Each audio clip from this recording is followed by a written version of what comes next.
Declan Reynolds, mate. Thank you firstly for joining us on one of the first few podcasts that we've hosted here. We're really excited to have you.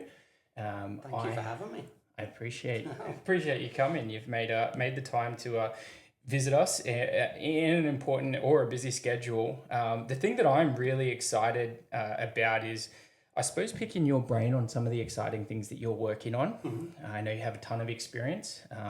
The experience actually speaks longer than I've been around, so that to me is very cool. I had a look through the show notes previously, and mate, I've got a million questions to ask you. Sure. But I think to start things off, just what do you do, okay, and who do you help? For the last sort of 8 or 9 years or so, we've been heavily focused on SEO and just helping any business that wants to get found on Google. Okay, so and we do pay-per-click, Google business listing, profiles, optimization, and then getting people into the organic results. That's what we've been focused on heavily for years, and we do it for any business. So we do it for e-commerce. We like doing it for tradies. We do a lot of work with tradies, and then any sort of professional services, anything like that. Okay, and so through your experience, how have you seen that change over the years? I suppose coming into the industry, obviously things are evolving, technology is getting better and stronger every day. Yeah. So when you started out, I suppose the first thing is, how different is now from when starting out? Oh, wow. Very different. I mean, I got my first job in web design in 98, and it was heavily focused on just web design and development. It was right at the beginning of the dot-com boom. The agency I was working for was started by 2 kids still in university, and they were trying to finish their degrees, and they started this agency. And sort of SEO, I don't remember hearing SEO until I was here in, I don't know, no, it was around 2000, 99, 2000, something like that. That's when I first heard SEO. When we started really focusing we started focusing on it as an agency probably in about 2007. The agency was set up for web design and development. And I was working with some people who did SEO, and I just thought this is not good what they're providing. I wasn't happy with the service, and my partner at the time, she's now my wife, she started looking at SEO. And you asked how different it is. We used to find it very easy to create good quality content and get it to rank. Now, just as one example, we launched a website that was they did chef recruitment, okay, and we launched their website, and they went to position 1 within 24 hours. Didn't have to do anything else. We just put good content on the website. The next day they were ranking number 1, okay, and we found that if we just did good quality content, our site's ranked. And if we'd have met, I don't know, 7 years ago, maybe a little bit less, 5 years ago, we would have said quite proudly that we didn't do a lot of link building. Okay, we just focused on good quality content, and now we find that link building has become more and more of an important issue. But also Google are, and I don't know if I can swear on this, but I always say Google are pricks, right? They want you to pay, and they make it really hard to do SEO. And it's become harder and harder and harder to get to get good results, or the kind of results clients need. Ultimately, they want you to pay. And now you've got the AI overview, then you've got the paid results, then you might have the Google business assistants, then you've got what other people asked, and then you've got the organic results being pushed down the page, and that's become really hard. It's become easier in many ways to get good keyword research done. And obviously people think it's become easier to write content with ChatGPT, but it's not quite that simple. So there's lots of tools that are helping you become more efficient, but it's still really, really hard to rank organically on Google. So I think I got a bit sidetracked there. No, I think that's great. Yeah, you definitely, yeah. Like, I think that's, yeah, it's likely going to happen throughout this because of the experience that you have there. So I have my own beliefs about Google and just how difficult they do make that to get the organic results that a person's chasing. Do you see the content creation or even just the customer belief changing in the results that they're likely to see through SEO? And what I mean by that is, do clients come to you and sort of have an unrealistic expectation these days of some of the results and some of the timelines of those results? The timeline is the major issue. Okay, so whenever I talk to a client about doing SEO, I always make it clear as to how long it can take to rank. Because a lot of the people that come to us, let's say tradies, right? I probably get about 4 calls a week from tradies, and they are generally new tradies trying to start up, and they need business in now. Okay, and the reality is, there was a study done that I refer to. It's a few years old now, and it shows that the average age of a web page in position 1 of Google is about 2.6 years old. Okay, and I think it's around less than 2% of the pages in position 1 of Google are less than a year old.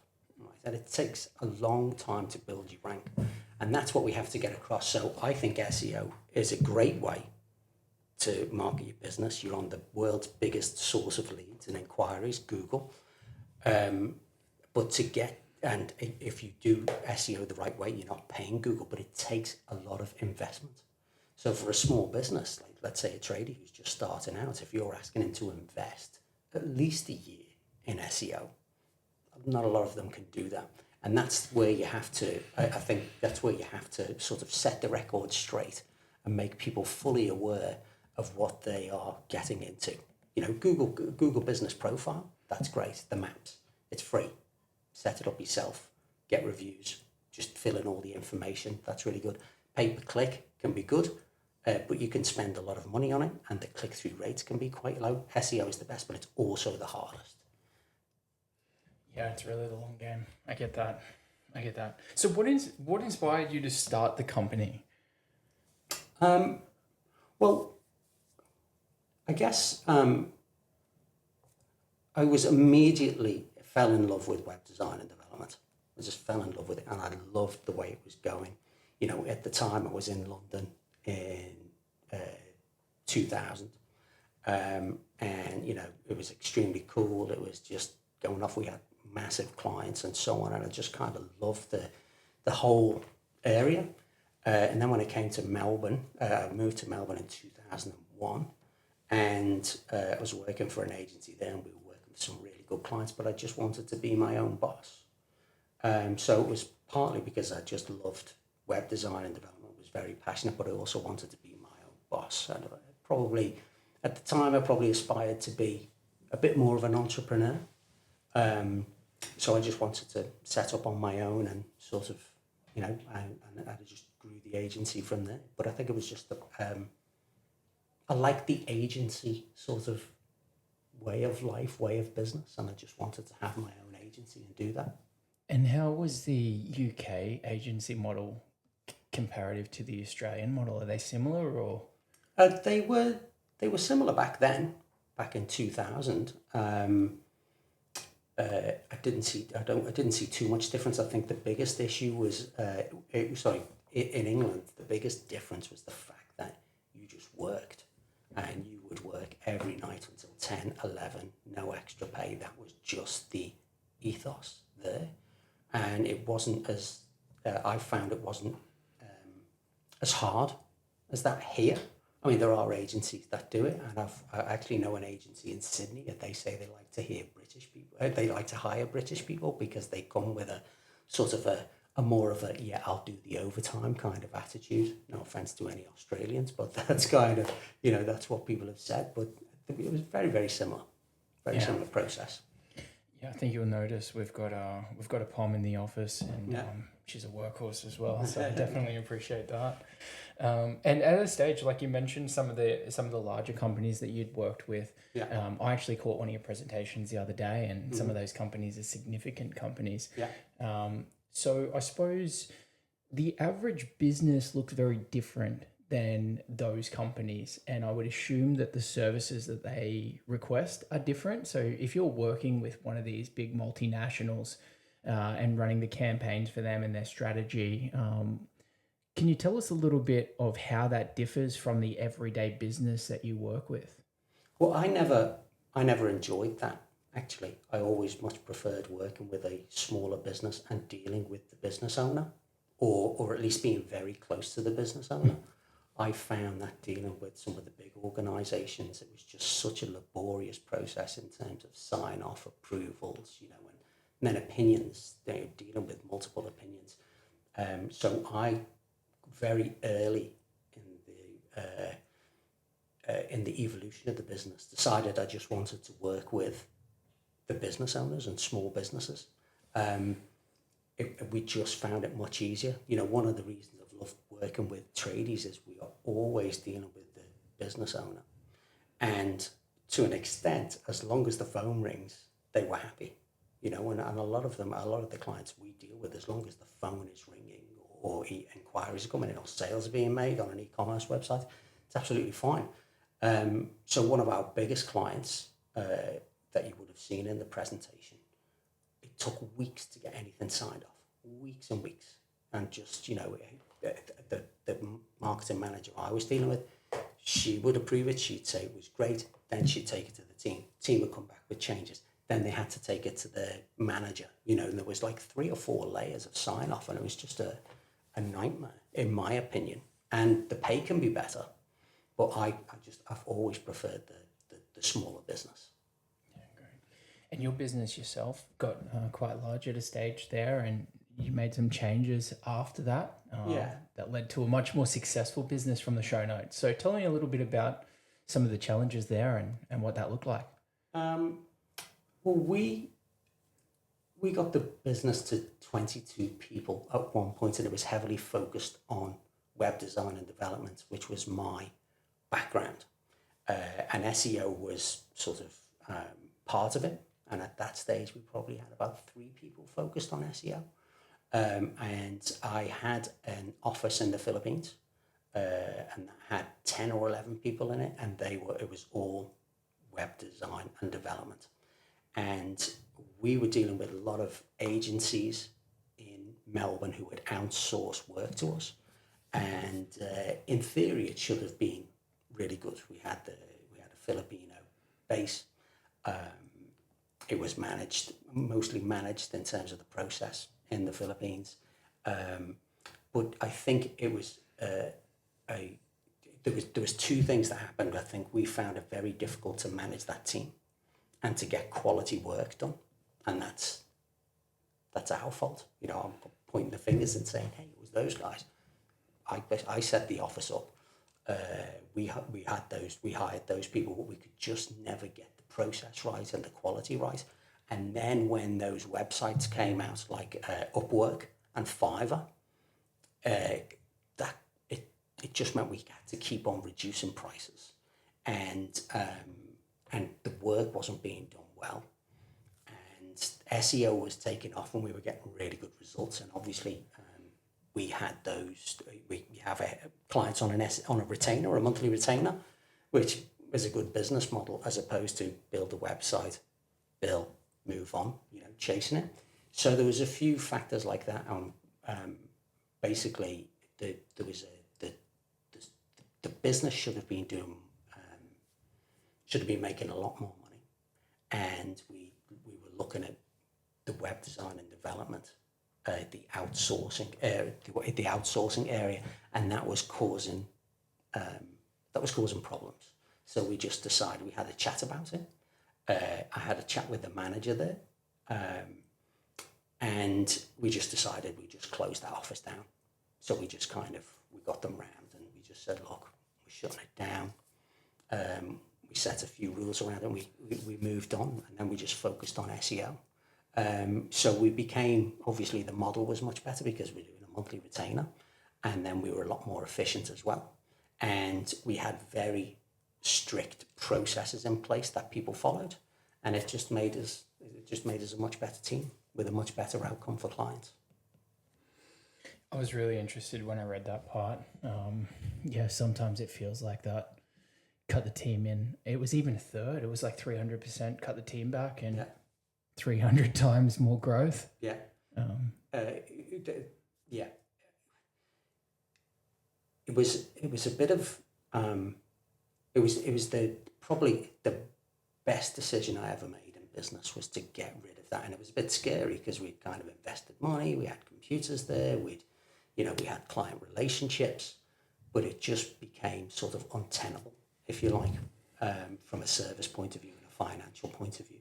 So making that decision, I kind of wanted to make it, and my wife was kind of like, "Oh, I don't know if we should," and I don't know if this should go out on the chat. I'm going to let you make that decision. But basically, I chatted with my manager there, and he said, "Look, I'm good. I've got you back. But the team think that you're not treating them well enough, and they think you should pay them more money." And we always paid really good money for the Philippines. Holiday, sick pay, 30th month salary, all that kind of stuff. We paid way above the average. And he said that, and I said, are you saying that the team are actively not doing projects correctly because they want more money? And he said, yeah. And I went home. That was a Friday, and I went home and told my wife, and we were like, okay, let's cut that team, and we did. And we've still got people in the Philippines, by the way, but that team in particular, that web development team, we cut that and started to focus on SEO. And it was the best decision I ever made. And the lift, that we felt, this pressure just come off our shoulders, both of us. It was amazing. And I think we'd invested so much in it that we didn't want to let it go. And it was also part of my background, right? Web design and development. And I was saying, okay, we're going to focus on SEO now. So it was a big decision to make, but the best one we ever made, for sure.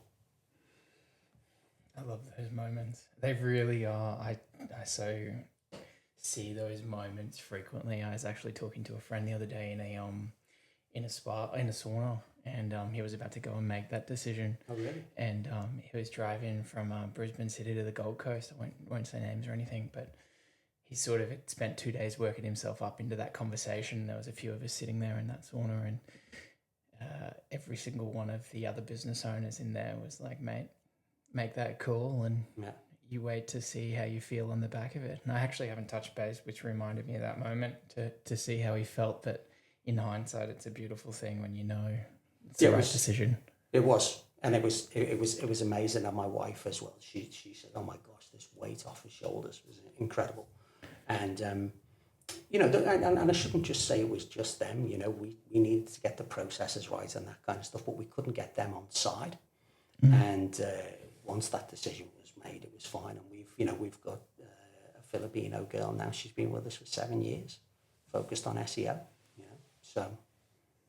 A couple of lessons that you learned the hard way. So obviously every business has its challenges. Some of the stuff that's really stuck out as being like those painful moments, but worth sharing. I think there's a few of them. That one, when we built that office in the Philippines, now we started using staff in the Philippines, and we were kind of doing it before anybody else I knew. There was still a bit of a taboo, shall we say, around using Filipino staff. A lot of people didn't want anybody to know that they were doing that, or overseas staff, not just Filipino staff. I just say that because that's where we were based. But and I think what we learned the hard way was getting in terms of having an overseas team, was getting the right people and making sure that they understood your systems and understood the requirements. So that was a big learning curve. Once we sorted that out, that made it much easier. Another one was as well, actually, just related to that, and I think this is an important message. If you're looking to get some overseas staff, we used to go on a website and we'd post a job and we would get easily 50 applications. And now what tends to happen is you get applications, and what the BPOs do in the Philippines is they hire they hire a load of staff, but they get some top performers who then do the interview, and then they ace it, and you go like, wow, they're great, they use all the buzzwords, say all the right things, and then the person you hire isn't the person doing the job. Learn that one the hard way, right? So that was, every now and again you get the wrong message sent to you. You go like, who's that? And they try and delete the message on the chat and stuff like that. And we use some software to track that, but that was learning the hard way. I think standing up to clients was something that was a tough one. I think any agency has experienced that. When a client's pushing the envelope and they're trying to push the scope and get more for less. And when you're young, you don't want to do that. But that's a big one in an agency, is just saying enough is enough. That's what you were quoted. That's what we do.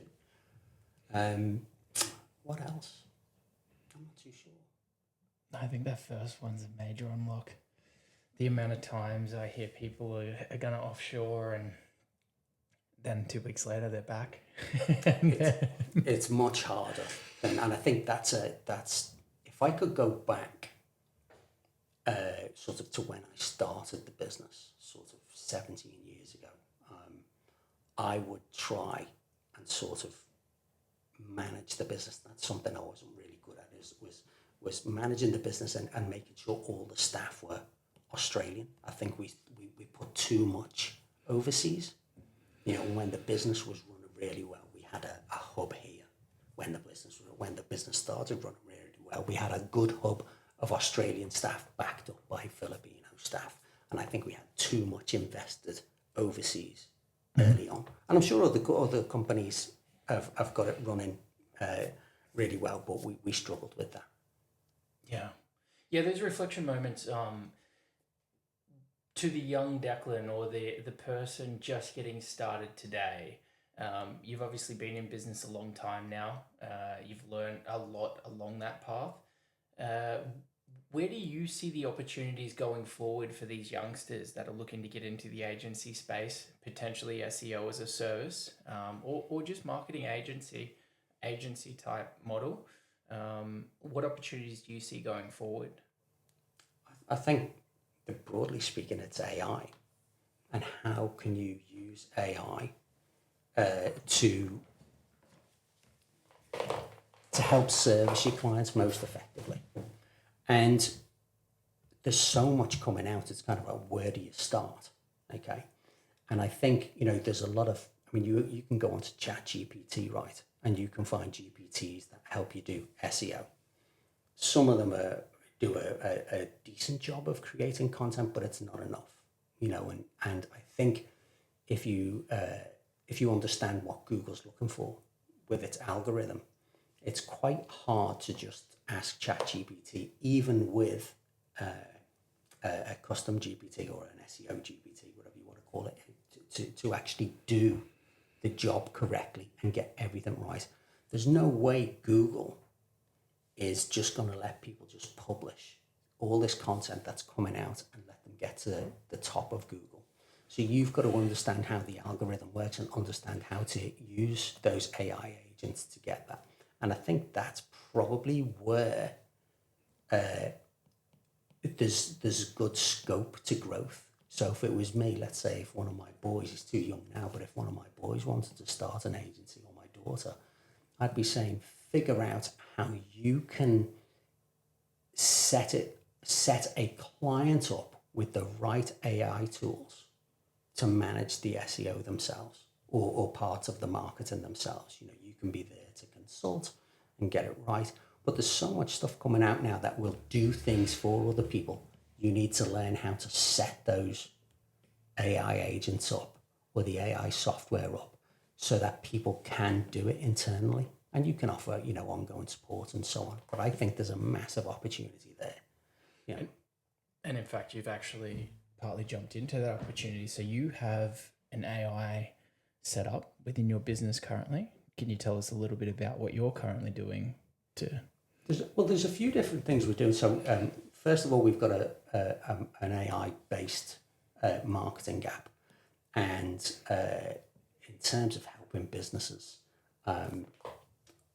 there's the AI voice agent, which we're setting up for people now, and that's going really well. Just, taking calls, filtering calls, qualifying calls, and then either taking the details and booking them in for an appointment, or, just sending the contact details to the business owner and he calls, or just filtering the calls, qualifying them, and then forward the number on, that kind of thing.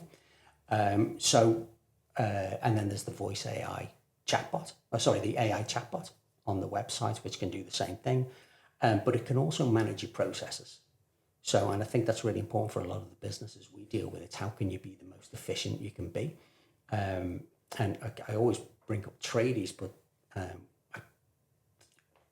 sort of 15 years ago, there was a lot of tradies who, there's one in particular we deal with in Melbourne. He's been a client for about 10 years. And he would refer to the old style tradies as the bum crack tradies. Okay? And you know what that means, right? So that's how he saw it, right? And they didn't have branded vans. They just had a scruffy t-shirt, and, they didn't really care, and they wouldn't turn up on time. And the tradies that are successful now, they know the marketing. Branded vans, good logos, good messaging, good images, right? They do really well. It's a completely different breed from how it was 10, 15 years ago. And a lot of the tradies we deal with have built themselves to a point where they're off the tools. So they're trying to make the business more efficient, get the SOPs right, systems right, workflows right, notifications. And that's what this app helps you do as well. So from the time a call comes in, the AI agent can deal with it. They can deal with all of the call if you want, but it's really up to you if you want to do that. It can book them in. It can send them an invoice. It can send them a contract, and it can manage. And then once it's booked, it can book them in for a job and notify them, and then follow up with them for a review. So that system is AI generated and running itself if you set it up at the beginning. So that's kind of where we're focused in terms of what we're delivering for clients. Okay, so it's as SEO became harder, we wanted to look at other ways that would see us through to the future. And I think this is a really great way for us, but we're also using AI internally. So there's also software that we use that helps us better at our jobs, AI agents, optimizing at scale, that kind of thing. So I'm looking at it as how do we make our business, our process more efficient? How do we deliver more for clients, particularly in this much more competitive era where content is just coming out all the time? How do we do that right? And then obviously sort of delivering a new service for our clients as well. So we're using AI across the business. I love it.